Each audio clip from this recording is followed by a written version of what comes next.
Okay, so we've got quite a cozy team here in front of the camera. We're in Memphis, just working from the side here. We've got Catherine on my right, we've got Marvin, and we've got Charles, you know, Neil and Brendan. We've been looking at Memphis property today. It's been absolutely fascinating. You're looking at properties from about $25,000 to $29,000, you know, renting from $650 right through to $800. And I just wanted to introduce the team. You know, these guys have been very kind. Thank you very much for showing us around. Catherine is the expert when it comes to the rental side, so she's been showing us and telling us what the tenants are doing. And Marvin and Charles, they're on the acquisition side in terms of where we are. Tell us, Marvin, a little bit about this house behind us here. What are we actually doing, if you guys wouldn't just step back so that the viewers can see it, basically? We acquired this house just approximately 2 weeks ago. The rehab on it is 90% complete, and it's ready to go on the market for tenanting. This is a brick home built on a slab. Roof in good condition. The interior has been repainted. Only thing remaining is carpeting to be put down. It's 3-bedroom, 1.5 bath, and about 1,150 square feet. And this one has been sold to a client. I don't know where.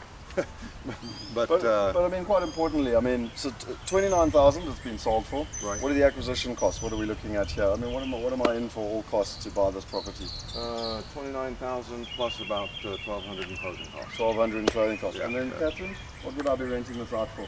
Only $750 to $850. $750 to $850. And just a matter in terms of timing, I mean, you said that you bought it 2 weeks ago. How long is it going to take from beginning to end? You know, I mean, it's an existing house. I mean, Charles, you're coming in, you're refurbing it. How long is the process? How long is it taking? In most cases, these homes are rented. They're rented before we finish the rehab. Okay. We put a sign up, normally a little better than that sign. We usually put a sign up, and if it's not rented, it's turned over to Catherine, and usually 5 weeks or so from the time we purchase it, it's leased. Yeah, our timeline target is 60 days from closing until tenanting. Perfect. So, I mean, just to understand, I come along to you, I say, look, I'm pretty interested, here's my money, 60 days later, I've got a rented property in Memphis. Correct. Right. And if you don't, because of the rent guarantee, you're still, as far as you're concerned, it's rent. Whether you have a tenant or not, you have income. Okay. Just, sorry, Brendan, I know you got a question, but just while we're talking about that, tell us a little bit about the rent guarantee. What type of yields are you guaranteeing? Well, we're guaranteeing a net yield of 20%. Hang on. Did you just say 20%? I said 20%. 20%, interesting. Interesting. Now, the gross... And sorry, just quickly, that's net yield as well, right? Net. So that's after cost, basically. Right. Gross cash on cash will be higher than that. Expenses coming out of that would be 10% property management and prorated property tax and insurance payments, and the net COC less any maintenance expenses. But we guarantee no maintenance expenses to a client in the first 6 months of the property, and a homeowner's property can be purchased after that and insured. We don't have a heavy maintenance yet. But if there's no maintenance expense, it's optional. Well, I mean, interesting enough, and that insurance was $400 a year anyway.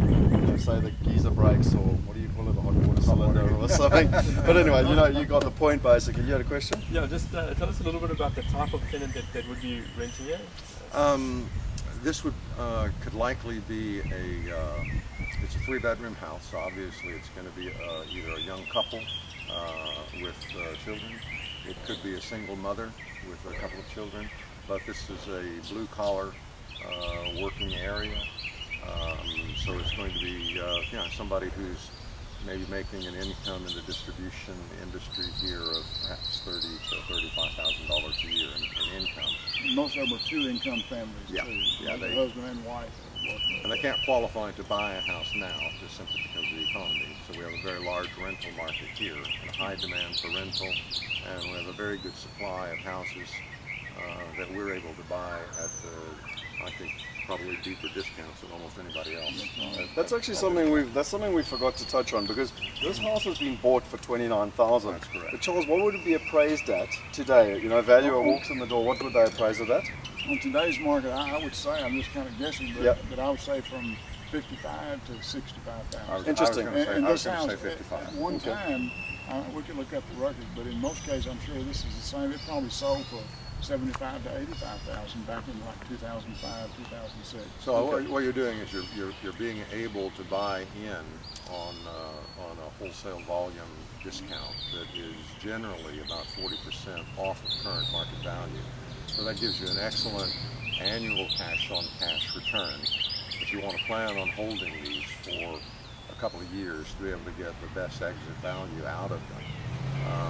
But you've got instant equity wealth of about 40% if you want to sell them tomorrow. So I just want to reiterate those numbers now because I think it's very important. So in 2005, 2006, $75,000 to $85,000. In today's value, $55,000, but I'm buying it for $29,000. Exactly right. And it'll get back at some point, probably 80, 85 back where it was before. Well, you know, with all due respect, even if it doesn't, I'm getting a 20% return. That's right. You know what I mean? In It's all about the income. We try to educate buyers here. A lot of people don't understand, especially if they see a picture of a raw house where we've done nothing to it yet. And they think, oh my God, I wouldn't want to own that. Who would want to live in that?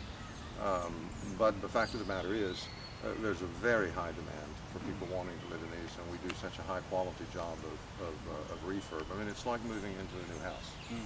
But so, this one was grown up, all the shrubs were gone, and you can barely see the house. Inside, some of the walls were in bad shape, we had to redo all that, but most of them are this quality, just about like that. Now tell me, I mean, in terms of the market, you know, you know, for our viewers out there, we've driven around, we have seen quite a few houses that are foreclosed, you know, boarded up, etc., etc. Now, obviously, in amongst chaos, there's also opportunity. You must be pretty confident because, you know, you're prepared to put up the rent guarantee in terms of Catherine and what's happening and knowing the market. But I, as an investor, I mean, we're not used to that. You know, we don't drive down the streets in South Africa and have every, you know, couple of houses, you know, whatever. I'm not saying it's as bad as that, but you know where we're coming from. Just kind of give us an indication of the market as you see it and the pros and the cons of that situation. Well, Memphis is unique in that it was hit, you know, pretty hard in the sense of property devaluations, especially in some depressed areas.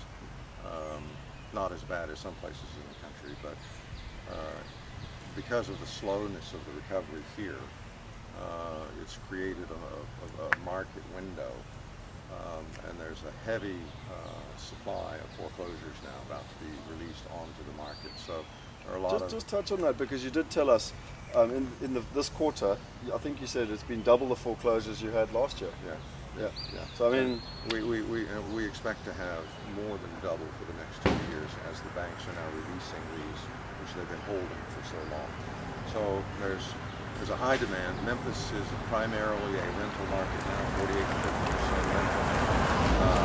So we have a good supply of property.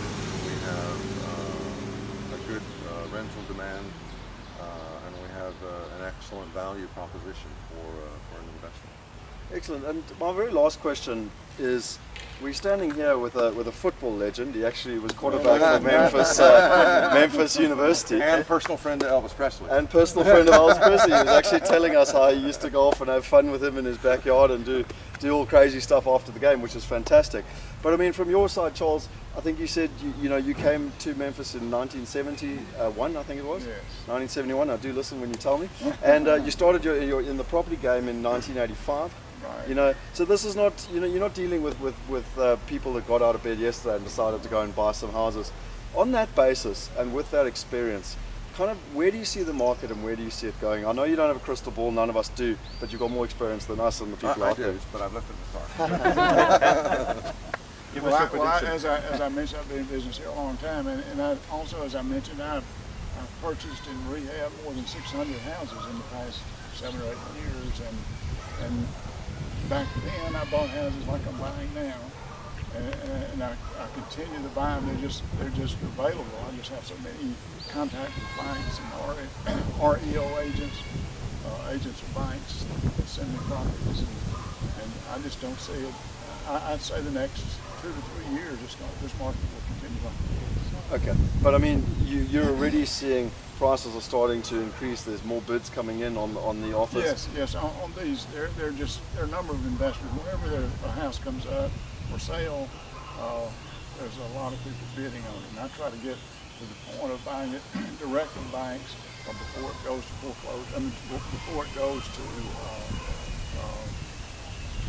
an auction, or either I bought a number of notes from banks. Well, I buy the note, then I foreclose on the house myself, and then it resell. One of the reasons that we get preferential treatment from the people who are holding paper on these non-performing properties is because we have a history, we have a reputation. They know that we close fast and we close with cash. And so that's a very key point over there.